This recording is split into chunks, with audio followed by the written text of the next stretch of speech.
Gerai, tai norit pasakyti, kad Utenos Juventus, šitas Utenos Juventus pateks į LKL finalą, ne? Utenos Juventus LKL finale žais su Kauno Žalgiriu dėl tapimo Lietuvos čempionu. Čia kažkaip taip dabar negaunasi viskas, ar aš ne taip suprantu? Šiaip, wow, sveikinimai Utenai ir visiems šitiem vyram, kurie, švelniai tariant, buvo nurašyti šiame sezone. Čia buvo silpniausia LKL komanda, dar ne taip seniai, prieš kokius 2 mėnesius.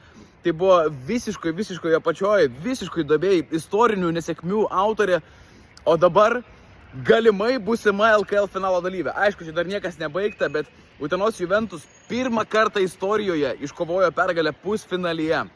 Uteniškiai 5 kartus yra žaidę pusfinalio serijose, bet visus 13 mačų iki šiol vykusių pralaimėjo. Įsivaizduoja, 13 kartų iš eilės bandė, nepaėjo, o dabar atėjo Laimonas Eglinskas, atleistas iš Kėdainių, stojo prie Utenos vairo ir vairuoja šitą traukinį Utenos, galima sakyti, ir šitą traukinio aš neįsivaizduoju, kaip dabar sustabdyti. Neptūnas išvykoje nugalėtas užtikrintai, visiškai rami pergalė, 96 pelnyti taškai išvykoje.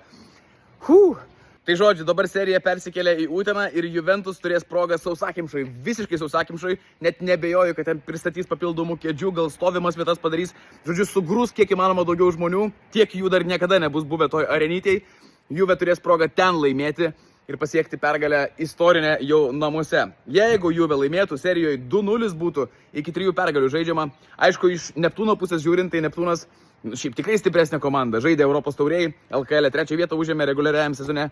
Viskas kaip ir dėsninga, bet šitas raudonas traukinukas, įsivažiavęs.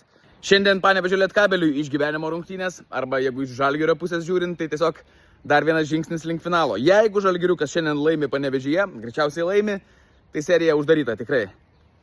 Europos futbole šį sezoną dominuoja anglai ir tą jau galima konstatuoti, nes anglų klubai laimėjo ir Europos lygą, ir konferencijų lygą. Tai yra ir 2. ir 3. pagal pajėgumą turnyrai Europoje. Vakar Crystal Palace, Anglijos vidutiniokai, įveikė Rayo Vallecano iš Ispanijos ir triumfavo konferencijų lygoj. Prieš tai Birmingemo Aston Villa 3-0 sudaužė finale Freiburgą ir laimėjo Europos lygą, o Londono Arsenal dar žais Čempionų lygos finale. Tai gali būti visiškas anglų klubų hetrikas.